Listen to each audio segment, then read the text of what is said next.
প্রতিসম ম্যাট্রিক্স বোঝাতে হলে তোমাকে ফার্স্ট অফ অল এই ম্যাট্রিক্সের দিকে খেয়াল করতে হবে। ধরো এই হলো যে কোনো একটা ম্যাট্রিক্স যার ভুক্তিগুলো 1 2 5 2 3 7 5 7 4। প্রতিসম ম্যাট্রিক্সের বেসিক হলো কোনো একটা ম্যাট্রিক্স থাকবে, তাকে যদি তুমি ট্রান্সপোজ করে আবার সেই আগের ম্যাট্রিক্স পাও, সেই ক্ষেত্রে তাকে বলা হবে তোমার প্রতিসম ম্যাট্রিক্স। অর্থাৎ আমার কাছে মনে করো একটা এ ম্যাট্রিক্স দেওয়া আছে, এই ম্যাট্রিক্স ভুক্তি 1 2 5 2 3 7 5 7 4 এইভাবে আছে, 3/3 অর্ডারের ম্যাট্রিক্স। তো ওকে যদি আমি ট্রান্সপোজ করি, দেখো একটু ট্রান্সপোজ করলে কি হবে, ট্রান্সপোজ করলে আমরা জানি কলামগুলো সারিতে রূপান্তরিত হয়, সারিগুলো কলামে রূপান্তরিত হয়। এখানে দেখো 1 2 5 আছে, আমি ওকে সারি আকারে লিখবো 1 2 5। 2 3 7 ছিল 2 3 7। 5 7 4 ছিল 5 7 4। তুমি একটু মনোযোগ দিয়ে খেয়াল করো, দেখো আমার কিন্তু সেই আগের মতো আছে 1 2 5 1 2 5 2 3 7 2 3 7 5 7 4 5 7 4। অর্থাৎ আমি যখন ট্রান্সপোজ করলাম, ট্রান্সপোজ করার পরও কিন্তু আমার সেই আগের ম্যাট্রিক্সটাই আসছে। সো আমি বলতে পারি না যে এটা হলো তোমার কি একটা প্রতিসম ম্যাট্রিক্স। আই থিংক তুমি এটা বুঝতে পারছো। প্রতিসম ম্যাট্রিক্স বুঝতে পারলে নেক্সট টপিক হবে আমাদের বি প্রতিসম ম্যাট্রিক্স।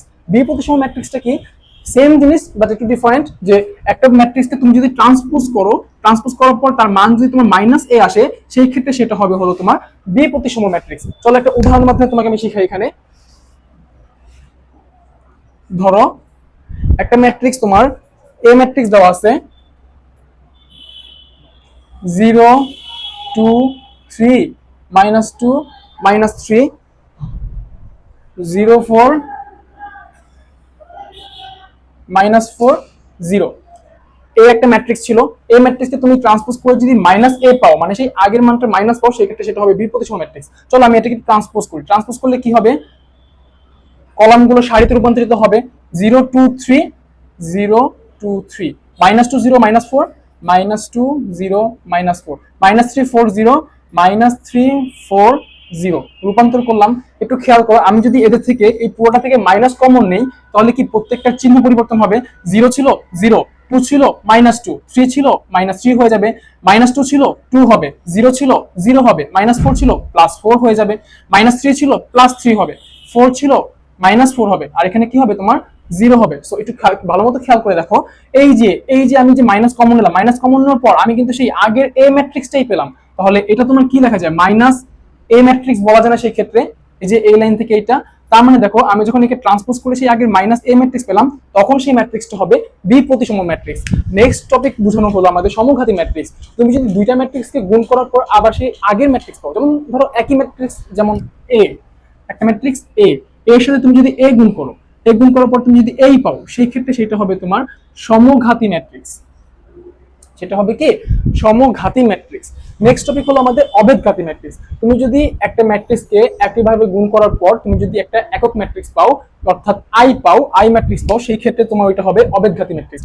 যেমন আমি ব্যাপারটা বুঝাচ্ছি এরকম, যে একটা ম্যাট্রিক্স এ ছিল, এর সাথে তুমি এ গুণ দিলা, গুণ দিলে তুমি কি পেলা, আই ম্যাট্রিক্স পেলা। যদি ব্যাপারটা এইরকম হয়, সেই ক্ষেত্রে সেটা হবে তোমার অভেদঘাতী ম্যাট্রিক্স।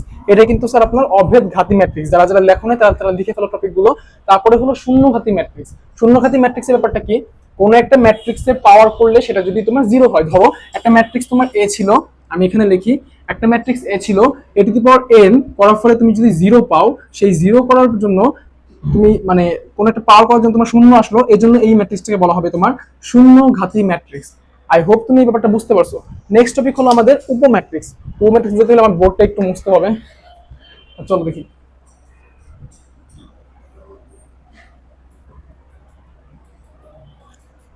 তারপরে টপিক হলো উপম্যাট্রিক্স। ধরো একটা ম্যাট্রিক্স দেওয়া আছে এরকম, a = 1 2 3 4 5 6 7 8 9 এরকম ম্যাট্রিক্স ছিল।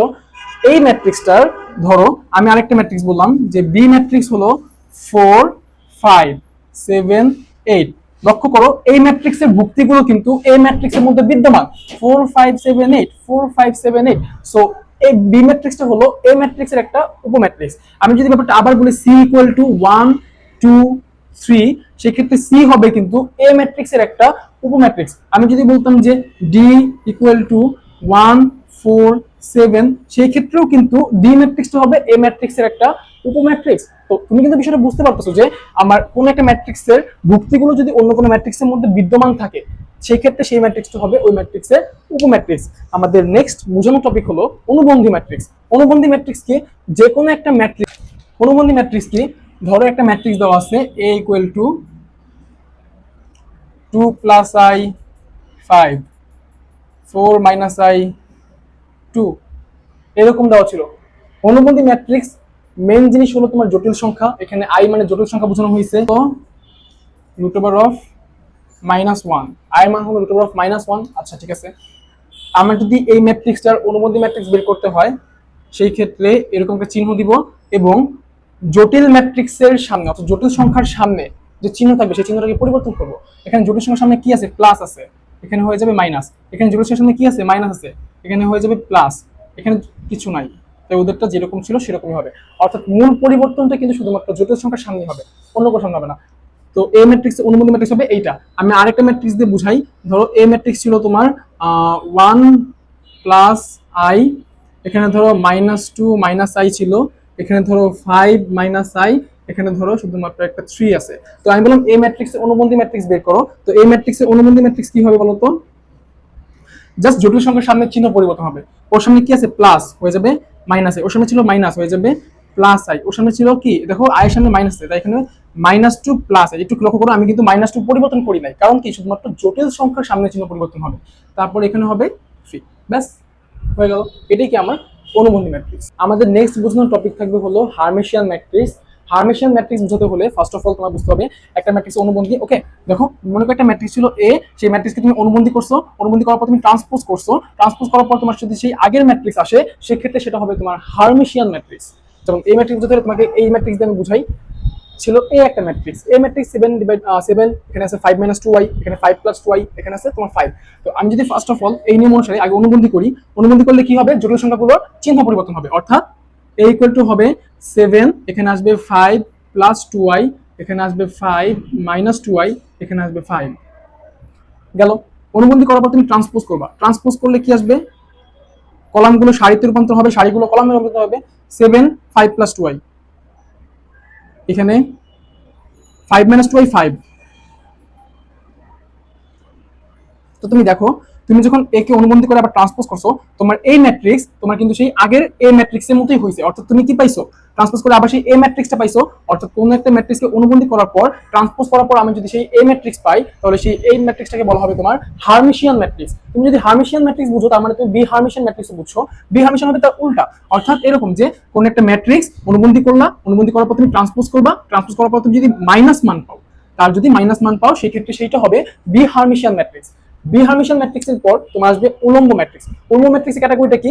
ধরো একটা ম্যাট্রিক্স ছিল এ, সেই ম্যাট্রিক্সে তুমি তার ট্রান্সপোজ গুণ করবা, অথবা অথবা ট্রান্সপোজের সাথে তুমি এ গুণ করবা, গুণ করলে তুমি যদি আই পাও সেই ক্ষেত্রে সেটা হবে তোমার উলম্ব ম্যাট্রিক্স। এখন বলবা স্যার আপনার এটার সাথে এটা গুণ করি অথবা এটার সাথে এটা গুণ করি, কথা তো ঘুরে ফিরে একই না। কথা কিন্তু ঘুরে ফিরে এক না, অলওয়েজ কিন্তু ব্যাপারটা সেম ঘটে না। যাই হোক এমনি বলতেছি। তো এই ক্ষেত্রে তোমার সেটা কি হবে? তোমার উলম্ব ম্যাট্রিক্স হবে। তারপরটা আছে তোমার পর্যাবৃত্ত ম্যাট্রিক্স। পর্যাবৃত্ত ম্যাট্রিক্সের ব্যাপারটা হলো, এটা গেল তোমার উলম্ব ম্যাট্রিক্স, এটা গেল তোমার বি হার্মিশিয়ান ম্যাট্রিক্স, আর এটা হলো তোমার হার্মিশিয়ান ম্যাট্রিক্সের জন্য। দেন পর্যাবৃত্ত ম্যাট্রিক্স, পর্যাবৃত্ত ম্যাট্রিক্স হলো a k + 1 এর মান যদি তোমার এখান থেকে a হয়, a k + 1 এর মান যদি তোমার এখান থেকে a হয় সেই ক্ষেত্রে সেটা হবে তোমার পর্যাবৃত্ত ম্যাট্রিক্স। এখন k মানে কি? k মানে হলো তোমার এখানে সূচক সংখ্যা কথা বোঝানো হয়েছে। ধরো তোমার একটা পাওয়ার আছে a কিউব, হ্যাঁ এটাকে তুমি করলা কি, সরি a কিউব ছিল, এটাকে তুমি কি করলা a টু দি পাওয়ার 2 + 1 করলা, করার পর তোমার যদি a আসে, এরকম ভাবে করার পর তোমার যদি কি আসে এ আসে, সেই ক্ষেত্রে তোমার সেটা কি হবে? পর্যায়বৃত্ত ম্যাট্রিক্স হবে। আই থিঙ্ক তুমি এখানে এই বেসিক টপিকগুলো বুঝতে পারছো। তুমি নেক্সট টপিকে বুঝবা যে ম্যাট্রিক্সের যোগ বিয়োগের ব্যাপারটা।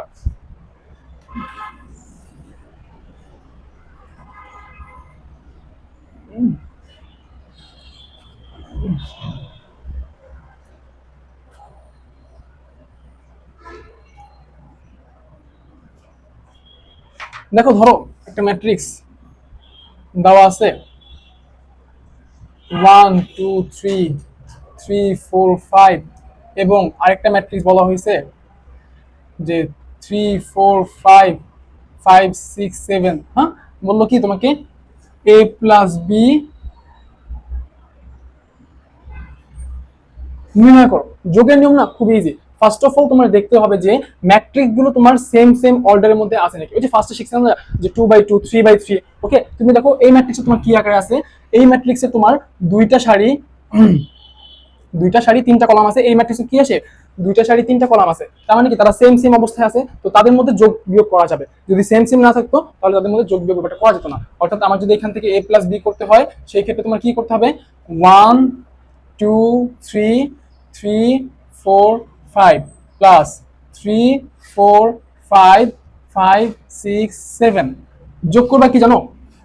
একটা যোগ করবা কি প্রথমটার সাথে প্রথমটা, দ্বিতীয়টার সাথে দ্বিতীয়টা, তৃতীয়টার সাথে তৃতীয়টা, অর্থাৎ যোগ করলে কি হবে? 1 এর সাথে 3 যোগ করলে হয় 4, 2 এর সাথে 4 যোগ করলে হয় 6, 3 এর সাথে 5 যোগ করলে হয় 8, 3 এর সাথে 5 যোগ করলে হয় 8, 4 এর সাথে 6 যোগ করলে হয় 10, 5 এর সাথে 7 যোগ করলে হয় 12। খুব ইজি, ম্যাট্রিক্সের যোগ বিয়োগ খুব ইজি। তুমি ঠিক যেই নিয়মে যোগ করছো তুমি ঠিক একই নিয়মে কিন্তু তুমি সেই বিয়োগটা করতে পারবে, অর্থাৎ প্রথমটার সাথে প্রথমটা, দ্বিতীয় সাথে দ্বিতীয়টা, তৃতীয় সাথে, খুব ইজি ব্যাপার। আই থিঙ্ক তুমি এই ক্লাসটা বুঝতে পারছো। আমি এক্সট্রা সময় তোমাদের খরচা করলাম না। ইনশাআল্লাহ দেখা হবে পরবর্তী কোনো ক্লাসের মধ্যে। যদি তোমাদের ভিডিও ভালো লেগে থাকে অবশ্যই লাইক সাবস্ক্রাইব দিও এবং ফেসবুকে শেয়ার করার মাধ্যমে তুমি তোমার বন্ধুদের কাছে এই ভিডিওগুলো পৌঁছে দেবে ইনশাআল্লাহ। আসসালামু আলাইকুম।